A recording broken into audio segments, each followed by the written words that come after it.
Hi friends, ahomsoli sima chanelটোলৈ পুনৰবাৰ স্বাগতম জনাইছো। ইয়াত নিমখ, হালধি, পিয়াজ আৰু অলপ পৰিমাণৰ তেল দি কিনে মই 1 ঘণ্টামান মেৰিনেট কৰি থৈ ল'ম। তাৰ পিছত এইখিনি মই ড্ৰাই ফ্ৰাই কৰি ভাজিম। আপোনালোকে স্কিপ নকৰাকৈ চাই গৈ থাকিব। হাঁহৰ মাংস হয়।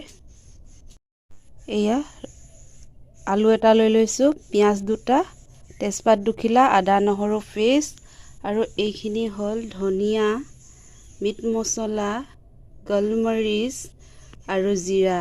মই এইখিনি পানী দি কিনে কোমলাই থৈ দিছোঁ।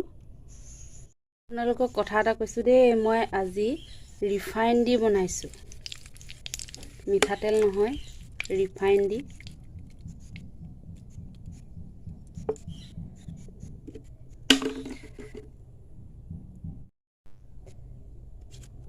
এয়া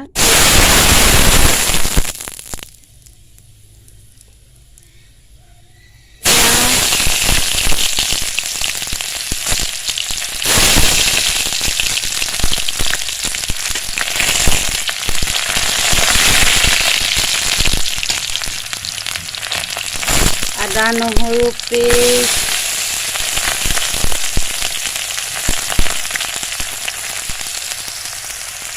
ৰঙচুৱা হ'ল। এতিয়া মই ইয়াতে দি দিম হালধি,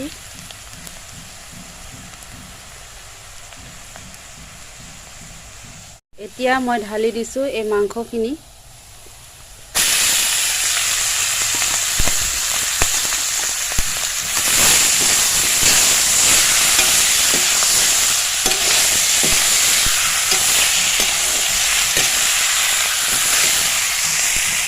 দহ মিনিট পিছত মই উলিয়াইছোঁ।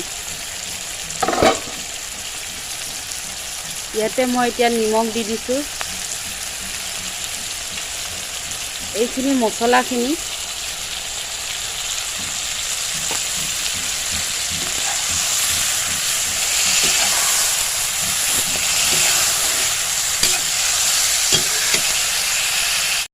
এয়া পুনৰ 10 মিনিটৰ পিছত আকৌ চাইছোঁ।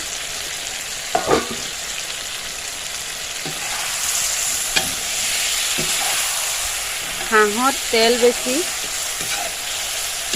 তেল ওলাইছে।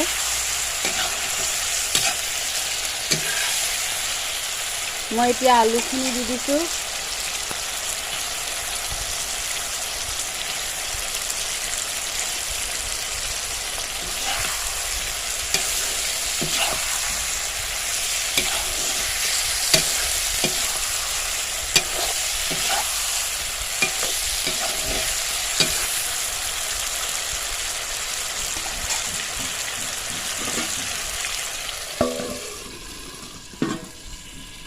এইখিনি চাওক, চেক মৰা পাত মই এতিয়া মাংসত দি দিম।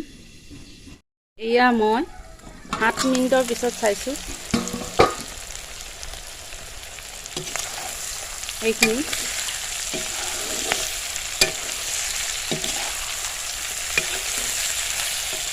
হৈছেগৈ আৰু ইয়াতে মই এতিয়া পাতখিনি দি দিছোঁ।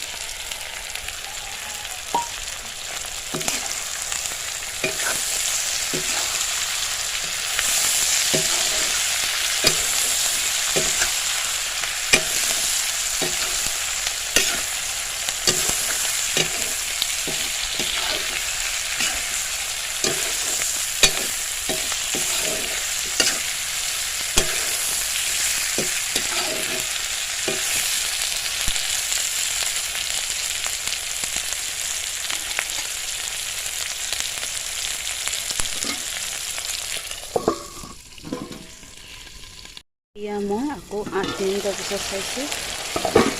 হৈ গৈছে, জ্বলিছে আৰু।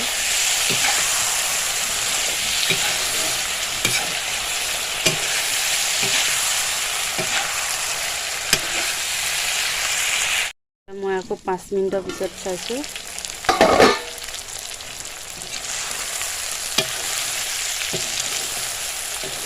এতিয়া মই মান ধনিয়া কাটি লোৱা দি দিছোঁ। এয়া কাটি থৈ দিছিলোঁ।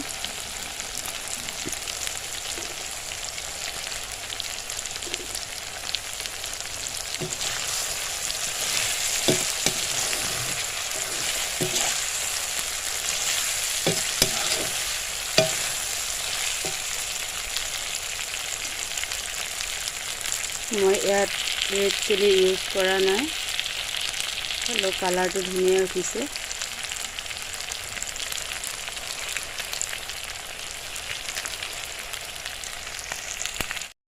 আকৌ মই 5 মিনিটৰ পিছত চাইছোঁ।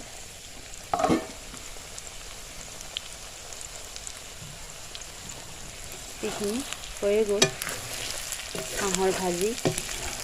মই এতিয়া নমাই থ'ম।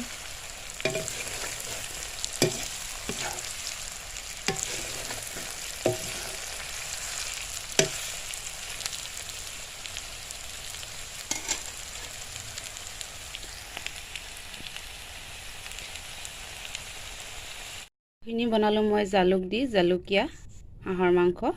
ইয়াত আছে ৰচুন দিলোঁ প্ৰথমতে তেলৰ পাকত, তাৰপিছত দিলোঁ গোলমৰিচ যিটো জালুক, তাৰপিছত দিলোঁ মছলা অলপ মান ধনিয়া শেষত দিলোঁ, ৰেড চিলিকে ধৰি মিট মছলা, জিৰা ধনিয়া এনেকৈ অলপ দিলোঁ, হোৱাকৈ জলকীয়া দি দিলোঁ। এয়া এনেকৈ গৈ জালুকীয়া বনালোঁ অলপ, জাল খাই ভাল লাগে সেইকাৰণে। এয়া মই এতিয়া ভাত খাব লৈছোঁ। আপোনালোকক অন্য এটা ভিডিঅ'ত লগ পাম। আজিলৈ বাই বাই।